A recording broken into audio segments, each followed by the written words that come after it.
Bonjour les amis, bienvenue parmi nous sur ma chaîne Eagle Fishing 59 pour ce tuto numéro 8 spécial sensibilisation. Effectivement, dans un monde actuel où nous vivons, afin de venir, espérons-le, apporter une prise de conscience non seulement pour nos amis pêcheurs, mais également humaine. Donc, si vous n'êtes pas encore abonné, abonnez-vous. N'hésitez pas à appuyer sur la petite cloche sur le côté afin de recevoir toutes les notifications des vidéos que je publierai. Mettez un pouce bleu, c'est gratuit. L'abonnement également. Laissez un commentaire, posez vos questions, j'y répondrai. Et oui, les déchets, les plastiques, les pesticides, etc. Tout ce qui engendre des conséquences à grande échelle dans le monde de la biodiversité, mais également dans tout ce qui est la faune et la flore sauvage, les animaux, les oiseaux, vous verrez, etc. Ouais, on trouve de tout, hein. Des plastiques, même maintenant, au bord de l'eau, forcément, vous rencontrez, jonchant les bordures, des masques, hein. Et également, ça, c'est plus dans le côté sensibilisation pour nos pêcheurs, des leurres, quelquefois usagés, ou encore des fils, des lignes. Et il faut savoir que quand vous voyez ce type de leurre, ben, croyez-moi, même si pour vous ils sont morts, ils tuent encore. Vous verrez. Voilà. Sachant que nous ne pouvons que contempler que ce qu'on peut appeler uniquement la partie visible de l'iceberg, puisque nous ne pouvons qu'observer ce qui est visible, par exemple à la surface ou le long de nos cours d'eau. Nous ne pouvons malheureusement pas toujours savoir ce qui jonche le fond de celle-ci, ou ce qui en est également soluble à notre eau. Même s'il nous est déjà arrivé de remonter lors d'une partie de pêche certains déchets comme vous avez des plastiques, des sacs, des vêtements, des chaussures, peut-être quelquefois rigolos, des filets, des sacoches de pêche et autres, sans oublier ce que remonte, je ne sais pas si vous avez déjà vu certaines vidéos sur internet, à la surface des passionnés de pêche à l'aimant, on ne peut qu'admettre vraisemblablement que les choses actuelles, malgré les taxes qu'on nous impose en matière d'environnement, sont très loin de s'améliorer, malheureusement. Et c'est par le biais de ce tuto que je vous ai d'ailleurs préparé un petit diaporama sur mon PC. Je vais d'ailleurs mettre ma caméra face à mon PC puisque je ne peux pas couper la vidéo. Parfois choquante, mais qui je pense va vous apporter, je l'espère, une prise de conscience des choses. Vous verrez, c'est pas toujours marrant ce qu'on rencontre quelquefois dans notre nature, dans nos paysages. Et moi-même, en qualité de photographe, je n'hésite pas à prendre des photos, des vidéos qui sont quelquefois, vous verrez, des choses délabrantes. Allez, je vais vous mettre face à mon PC, vous allez voir, un petit diaporama qui vous attend, c'est choquant.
Parlons maintenant, après ce petit diaporama, d'un phénomène bien réel et dramatique.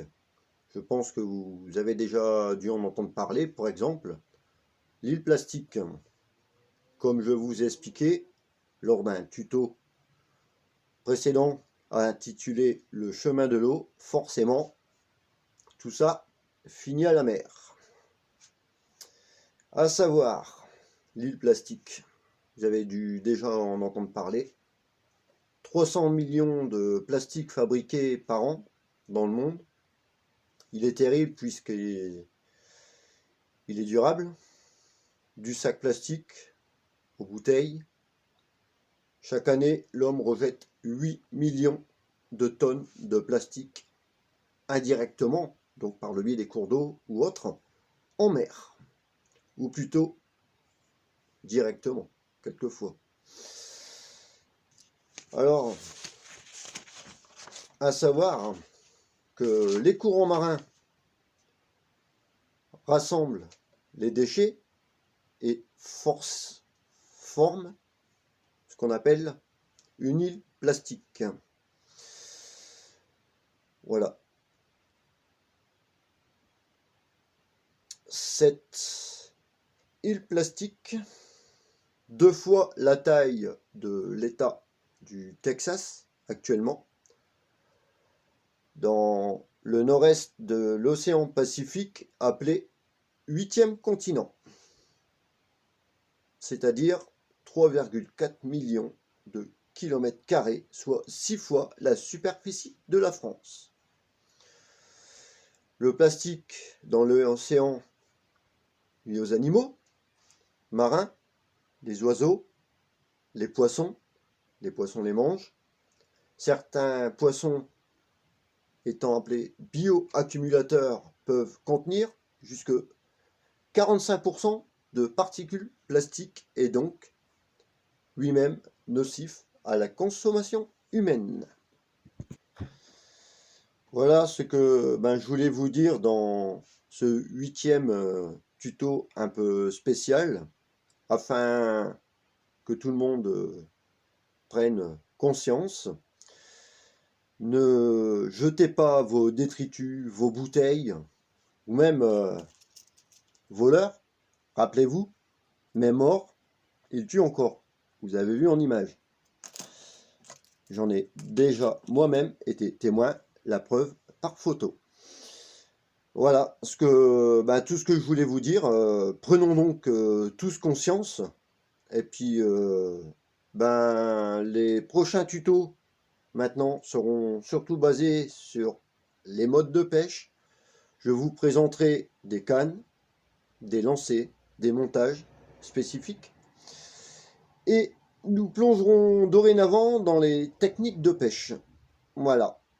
Avant le bon temps, je pense que ça va attirer beaucoup de monde, que ce soit pour le gardon, la carpe, à l'avenir le carnassier. D'ailleurs, je vous précise que le brochet, donc le carnassier, la fermeture a lieu ce soir, ce dimanche 30 janvier. Donc à partir de ce soir, coucher du soleil, le carnassier est fermé. Voilà, allez, on se dit à bientôt pour un prochain tuto. Salut les amis, et la prochaine fois, on attaque vraiment le monde de la pêche. Salut!